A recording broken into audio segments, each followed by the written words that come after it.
Hey everyone, welcome to एचना science classes. My name Ankit Dixit. आज इस वीडियो का जो टॉपिक होगा वो होगा speed of electron in case of hydrogen atom. जो इलेक्ट्रॉन है वो डिफरेंट डिफरेंट ऑर्बिट में क्या करेगा, न्यूक्लियस के चारों तरफ रिवॉल्व करेगा तो उसकी वेलोसिटी क्या क्या आएगी और कौन कौन से ऑर्बिट में उसकी वेलोसिटी क्या होगी। ठीक है, टॉपिक करेंगे आज का। इससे प्रीवियस लेक्चर में हमने किया था रेडियस। ठीक है, बोहर की रेडियस की थी, वो कितनी आई थी 0.529 एंगस्ट्रॉम। हाइड्रोजन एटम के केस में जो इलेक्ट्रॉन होता है वो न्यूक्लियस के नज़दीक कितना होता है 0.529 एंगस्ट्रॉम होता है। ठीक है, फिर सेकंड ऑर्बिट के लिए हमने निकाली थी उसकी वेलोसिटी रेडियस। ओके, फिर हमने किसकी निकाली थी, थर्ड ऑर्बिट की रेडियस निकाली थी हमने, and so on. Okay, graph भी बनाया था रेडियस का, और जो प्रिंसिपल क्वांटम नंबर था या ऑर्बिट था, जो रेडियस थी वो रेशो में कैसे इंक्रीज होती थी, 1 का स्क्वायर, फिर 2 का स्क्वायर, फिर 3 का स्क्वायर, एकदम से क्या है ज़्यादा इंक्रीज होती थी जैसे हम न्यूक्लियस से दूर होते हैं। तो वो टॉपिक हमारा हो चुका। तो आज का जो टॉपिक है वो होगा वेलोसिटी या स्पीड ऑफ इलेक्ट्रॉन। नेक्स्ट है speed of electron in hydrogen atom. किसमें, हाइड्रोजन एटम के केस में जो स्पीड आएगी वो इलेक्ट्रॉन की वो कितनी होगी, वो क्या क्या होगी। ठीक है, तो डायग्राम है, ये हमने क्या लिया, ये मान लिया एटम है और एटम के बीच में ये क्या है, न्यूक्लियस है जिसके ऊपर चार्ज कैसा है प्लस जेडी। ओके, और यहाँ पे कौन रिवॉल्व कर रहा है, इसके ऑर्बिट पे यहाँ पर ये इलेक्ट्रॉन है जो क्या करेगा, रिवॉल्व करेगा। यहाँ पे हमने क्या ड्रॉ किया, टेंजेंट। टेंजेंट क्या बताएगा हमें, वेलोसिटी के डायरेक्शन के बारे में बताएगा उस पॉइंट पे। ये क्या आएगी, इसकी रेडियस आएगी r। ठीक है, और ये क्या है, इसकी वेलोसिटी है इलेक्ट्रॉन की। इलेक्ट्रॉन का मास कितना है, m है, और ये क्या करेगा, न्यूक्लियस के चारों तरफ क्या करेगा, रिवॉल्व करेगा।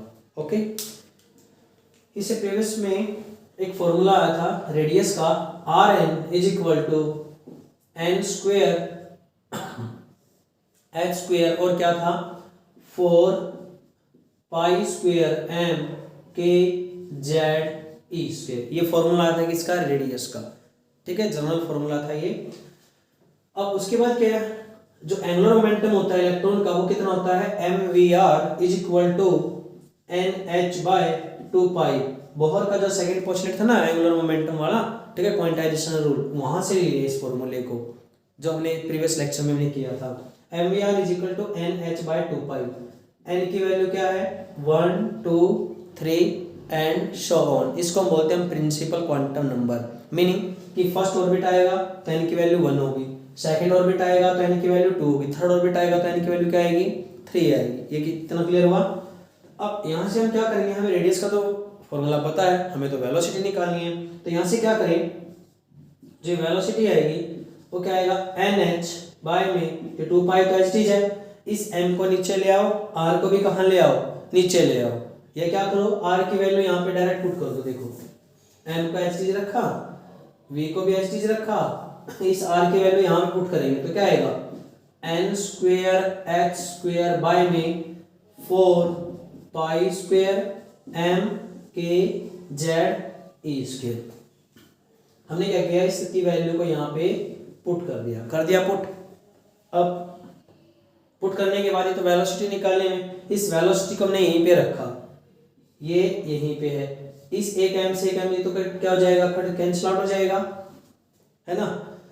और यहाँ से देखो ये जो है ऊपर है न्यूमरेटर में है तो इधर आके क्या आएगा, डिनोमिनेटर में आ जाएगा, और ये डिनोमिनेटर में है तो इधर आके क्या आ जाएगा, न्यूमरेटर में। क्रॉस मल्टीप्लाई कर देंगे मान लो। ठीक है, तो इसको नीचे लाएंगे और इसको इधर लेके चल जाएंगे। ये क्या आएगा, NH बाय में 2 पाई तो एच चीज है, ये कहाँ चला जाएगा 4 pi square k z e square ऊपर चला गया, और n स्क्वेयर नीचे आ गया, h स्क्वेयर भी कहाँ आया, इसके नीचे आया। देखो एक n से तो एक n कट गया, एक h से एक h क्या हो जाएगा, कट जाएगा। अब यहाँ से एक पाई से एक पाई कट जाएगी, यहाँ से क्या आएगा, फिर ये 2 है, 2 से क्या हो जाएगा, ये 4 कट जाएगा। तो यहाँ पे बचेगा 2 pi k z e square velocity is equal to 2 pi के बचेगा, जेड बचेगा और क्या बचेगा, ई का स्क्वायर बचेगा और नीचे बचेगा एन और एच, एन एच बचेगा। ठीक है, ये क्या आया, जनरल फॉर्मूला है किसका, वेलोसिटी का जनरल फॉर्मूला आ गया ये। ठीक है, इलेक्ट्रॉन का डिफरेंट डिफरेंट ऑर्बिट में एन है यहाँ पे, तो एन को क्या ले लेंगे हम, ऐसे भी एन यहाँ पे ले लेंगे। ठीक है, ओके चलें, किसके लिए, फॉर हाइड्रोजन एटम के लिए, यहाँ पे ले देते हैं हम लाइन डाल के, for hydrogen atom, for hydrogen atom, hydrogen atom के लिए एटॉमिक नंबर कितना होता है, जेड की वैल्यू कितनी होती है, 1 होती है। तो यहाँ से क्या जाएगा, ये वैल्यू 1 होगी, तो यहाँ से क्या आएगा, V N is equal to 2 pi, यहाँ से के, जेड की वैल्यू 1 आ गई, ये क्या, ई का स्क्वायर बाय में, और ये क्या है, एन एच। क्लियर हुआ। अब देखो 2 पाई के की वैल्यू भी कांस्टेंट होती है, ई की वैल्यू भी कांस्टेंट होती है, उसका स्क्वायर भी कांस्टेंट आएगा, और एच जो होता है प्लैंक कांस्टेंट, इसकी वैल्यू भी क्या होती है, कांस्टेंट होती है। जब सभी को मिलाएंगे तो ये फैक्टर क्या बनेगा, पूरा कांस्टेंट बनेगा एन को छोड़ के। तो यहाँ से क्या आएगा, वी एन डायरेक्टली प्रोपोर्शनल आएगा 1 बाय एन के, या इनवर्सली प्रोपोर्शनल आएगा किसके, एन के। इसका मीनिंग क्या है, जैसे हम न्यूक्लियस से दूर होते जाएंगे, क्या होते जाएंगे, हम न्यूक्लियस से दूर होते चले जाएंगे तो वेलोसिटी क्या होगी, डिक्रीज करेगी, एन इंक्रीज होगा तो वेलोसिटी क्या करेगी, डिक्रीज करेगी। ठीक है, क्लियर हुआ। इफ एन इंक्रीज, अगर एन की वैल्यू क्या होगी, इंक्रीज होगी, देन वेलोसिटी क्या करेगी, डिक्रीज। इसका मीनिंग हुआ, as we move far from the centre of the nucleus then the velocity of the electron in different orbit are going decrease, वो क्या होती जाएगी, डिक्रीज होती चली जाएगी। क्लियर हुआ। ठीक है, इसका डायग्राम है, ठीक है, डायग्राम बनाएंगे हम अभी वेलोसिटी का और प्रिंसिपल क्वांटम नंबर में। क्लियर हुआ, इसको रब कर दें। ठीक है, देखो फॉर्मूला है रेडियस का और वेलोसिटी का, आपको याद रखना है। इसमें डायरेक्ट क्या है, न्यूमेरिकल भी आ सकते हैं। ठीक है, क्या आते हैं, न्यूमेरिकल भी। तो यहाँ से क्या आएगा, एन इंक्रीज होगा तो रेडियस क्या करेगी, डिक्रीज करेगी, एन इंक्रीज होगा तो रेडियस क्या करेगी, डिक्रीज करेगी। यहाँ से तो ये इधर क्या है, एन लिया, एक्स एक्सिस पे क्या लिया हमने, एन लिया, और यहाँ पे ले ली वेलोसिटी। एन इंक्रीज होगा तो वेलोसिटी क्या करेगी, डिक्रीज करेगी। डिक्रीज के इसमें कैसे ग्राफ बना देंगे हम यहाँ पे, ये ऐसे। ठीक है, इनवर्ट ये ग्राफ। क्लियर हुआ। ठीक है, तो यहाँ से क्या हुआ, वेलोसिटी का भी फॉर्मूला आ चुका है हमारे पास। ठीक है, ये याद रखना है आपको फॉर्मूला ये। ओके, अगर ये पूछता है हीलियम +2 के लिए क्या होगी, या लिथियम के लिए क्या होगी। ठीक है, हीलियम का एटॉमिक नंबर 2 होता है, तो उसमें एक इलेक्ट्रॉन निकाल देंगे तो एक इलेक्ट्रॉन बचेगा ना। तो हीलियम के लिए भी पूछ सकता है कि वेलोसिटी क्या आएगी। ठीक है, वेलोसिटी का टॉपिक हुआ क्लियर। ठीक है, नेक्स्ट आता है वेलोसिटी के बाद आएगा इसमें, वो आएगा time period of the electron. जो इलेक्ट्रॉन है न्यूक्लियस के चारों तरफ घूमेगा, रिवॉल्व करेगा, तो वो कितना टाइम लेगा, एक कंप्लीट चक्कर काटने में वो कितना टाइम लेगा। ठीक है, the time taken by the electron revolving around the nucleus in one complete cycle is known as time period. ठीक है, okay, the time taken by the electron revolving around the nucleus to complete one revolution is known as time period. Okay, तो हम next formula है वो किसका आएगा, derivation time period का आएगा। वेलोसिटी का फॉर्मूला याद हो गया। नेक्स्ट है इसके बाद वो आएगा टाइम पीरियड, इसको रब कर दें। चलो इसको डायग्राम को तो रहने देते हैं, इसके फॉर्मूले को भी क्या है साइड में लिख लेते हैं।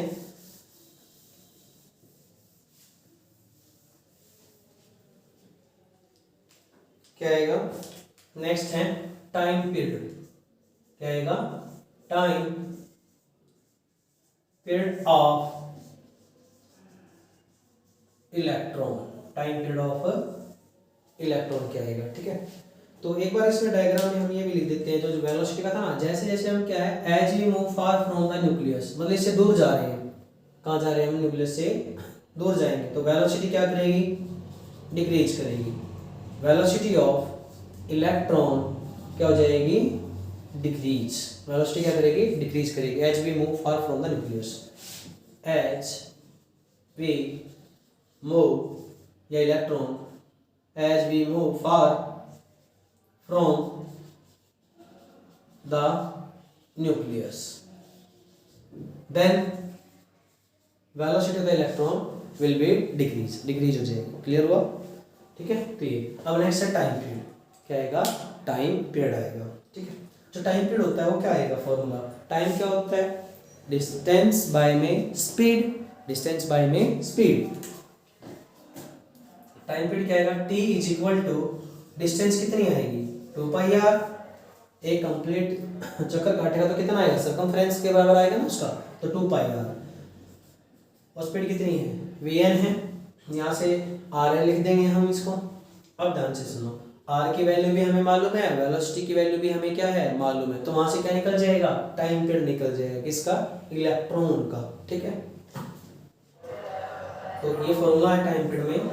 अब हम क्या करेंगे इसमें, तो Rn जो आएगा, रेडियस का फॉर्मूला क्या था, n स्क्वायर h स्क्वायर, अभी लिखा जस्ट पहले, 4 square m k z e square, और वेलोसिटी का फॉर्मूला यहाँ पे लिखा है 2 k z e square by में nh लिखा है। वेलोसिटी की वैल्यू और रेडियस की वैल्यू इस फॉर्मूले में हम क्या कर देंगे, पुट करेंगे अभी, उसके बाद हमारा क्या निकल के आएगा, टाइम पीरियड निकल के आएगा, ठीक है। करें पुट, ठीक है। अब इसकी वैल्यू हम क्या कर देते हैं, पुट कर देते हैं, साइड में ले देते हैं Vn की वैल्यू को, Vn is equal to 2 k z e square by में nh, ये हुआ।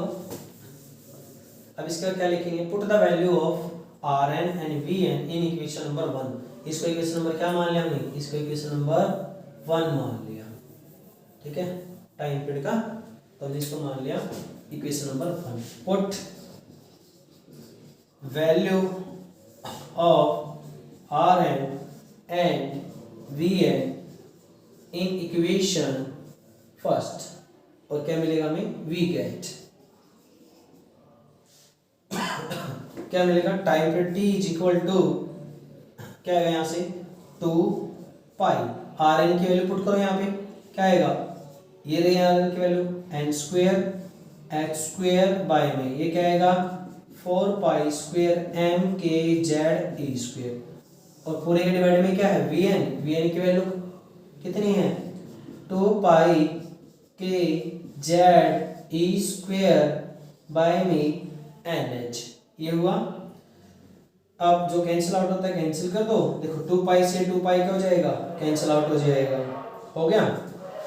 तो यहाँ से और क्या कैंसिल आउट होगा, देखो अभी n स्क्वायर है, h स्क्वायर है ऊपर, और नीचे क्या है, 4 square m k z e square.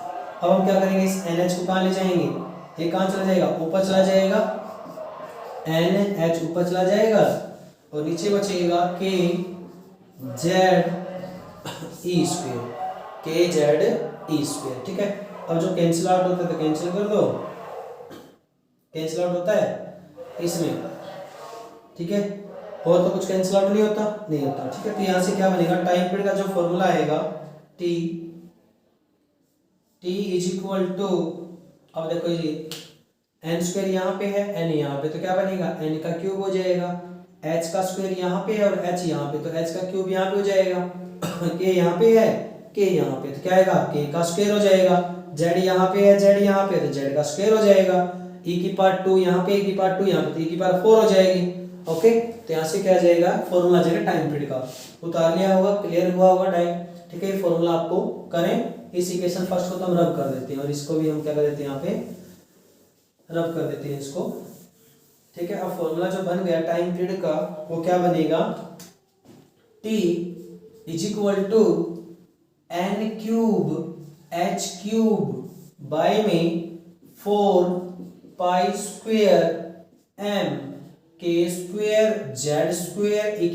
4 ये हुआ। अब ध्यान से सुनो, 4 pi square m k z इसकी और e की वैल्यू और h की वैल्यू, प्लैंक कांस्टेंट की वैल्यू, इनकी सभी की वैल्यू क्या है, फिक्स है ना, कांस्टेंट है ना, फिक्स होती है इनकी वैल्यू। तो ये वैल्यू सारी क्या जाएगी, कांस्टेंट आ जाएगी। ठीक है, कौन सी वैल्यू, ये जो वैल्यू आएगी ये वाली, ठीक है, हाइड्रोजन एटम के लिए, किसके लिए, हाइड्रोजन एटम के लिए बोल रहा हूँ स्पेशल। ठीक है, अगर क्या होगा, लिथियम प्लस आयन होगा डबल, या जैसे Li+2 है या He प्लस है, तो इसमें कितने नंबर ऑफ इलेक्ट्रॉन है, इसमें भी एक नंबर ऑफ इलेक्ट्रॉन है, इसमें भी एक नंबर ऑफ इलेक्ट्रॉन है। लेकिन हीलियम का जो एटॉमिक नंबर होता है वो कितना होता है, 2 होता है, और लिथियम का एटॉमिक नंबर कितना है, वो 3 है। तो जेड की वैल्यू के लिए लगाएगी, लेकिन हम किसके लिए कर रहे हैं, हाइड्रोजन के लिए करेंगे, तो जेड की वैल्यू क्या है, फिक्स रहेगी। क्या रहेगी, फिक्स रहेगी। ठीक है, उसकी वैल्यू क्या आ जाती है, 1 आ जाती है ना। तो यहाँ से, या इसको साइड में निकाल दो, बाहर निकाल दो इसको, ये क्या है, जेड का स्क्वायर अलग से। ठीक है, तो ये क्या है, पूरा कांस्टेंट आएगा, कांस्टेंट आएगा तो ठीक आएगा, डायरेक्टली क्या आएगा, n का क्यूब बाय में z का स्क्वायर। ठीक है, तो ये क्या आ गया, टाइम पीरियड आ जाएगा, किसका, इलेक्ट्रॉन का। अब यहाँ पे देखो n का क्यूब है, डायरेक्टली क्या आएगा, n का क्यूब। ठीक है, तो अब यहाँ पे क्या है, अगर हाइड्रोजन एटम लेंगे, 4 हाइड्रोजन के लिए, 4 वो पूछ लेता है 1 मार्क्स में, 4 हाइड्रोजन एटम, हाइड्रोजन एटम के लिए जेड की वैल्यू क्या आएगी, 1 आएगी। तो टी किसके डायरेक्टली प्रोपोर्शनल होगा, n क्यूब की, किसके, n क्यूब के डायरेक्टली प्रोपोर्शनल होगा। ठीक है, कई बार क्वेश्चन में क्या देता है वो, what is the time period of electron revolving around the nucleus is depend on principal quantum number. क्या पता वो n की पावर -3 दे दे, n का स्क्वायर दे दे, n की पावर -1 दे दे, या कह देते n की पावर -2, सॉरी n की पावर -2 नहीं, n की पावर 3 दे दे। इन 4 ऑप्शन में से कौन सा ठीक आएगा, ये वाला ठीक आएगा ना। ठीक है, तो यहाँ से ये केस क्लियर हुआ। ये टाइम पीरियड का भी क्या है, फॉर्मूला आया हमारा। नेक्स्ट है जो आएगा वो किसका आएगा, वो है अब फ्रीक्वेंसी, किसका आएगा, फ्रीक्वेंसी निकालना है। तो फ्रीक्वेंसी क्या होता है, टाइम पीरियड का रेसिप्रोकल होता है, the reciprocal of time period is known as frequency. Okay, तो यहां से फ्रीक्वेंसी का निकालोगे तो क्या आएगा, फ्रीक्वेंसी में क्या हो जाएगा, इसका उल्टा हो जाएगा।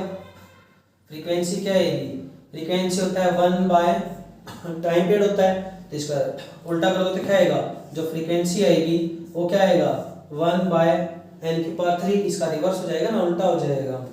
या फ्रीक्वेंसी किसके ऊपर डिपेंड करेगा, n की पावर -3 के ऊपर क्या करेगा, वो डिपेंड करेगा। Frequency is equal to 1 by time period, time period की वैल्यू आपको मालूम है, ये सारा रिवर्स कर दोगे टी का जो वैल्यू आई है, तो ये क्या बनेगा हमारे पास, फ्रीक्वेंसी। ठीक है, यहाँ पे फ्रीक्वेंसी जो आती है वो क्या आती है, n की पावर -3, लेकिन टाइम पीरियड क्या आता है, n की पावर 3 इतना हुआ। और जो रेडियस आती है वो डायरेक्टली डिपेंड करती है n स्क्वायर पे, रेडियस किसके ऊपर डिपेंड करती है, n स्क्वायर पे। और एक बच गया, कौन सा बचा है, वेलोसिटी। जो वेलोसिटी है vn वो क्या था, इनवर्सली प्रोपोर्शनल था 1 बाय n, ये याद होना चाहिए आपको, ये पूछ लेगा मान लिया। ठीक है, 1 मार्क्स में, तो vn क्या आएगा, 1 बाय n। क्लियर हुआ। ठीक है, तो वेलोसिटी हो चुका हमारा, टाइम पीरियड हो चुका, और क्या फ्रीक्वेंसी जो हुआ इलेक्ट्रॉन का। ठीक है, नेक्स्ट लेक्चर में हम करेंगे एनर्जी। जो इलेक्ट्रॉन है वो फर्स्ट ऑर्बिट में होगा तो उसके पास कितनी एनर्जी आएगी, सेकंड ऑर्बिट में होगा तो उसके पास कितनी एनर्जी आएगी, थर्ड ऑर्बिट में होगा तब इलेक्ट्रॉन के पास कितनी एनर्जी आएगी। नेक्स्ट लेक्चर में हम करेंगे। Okay, thank you.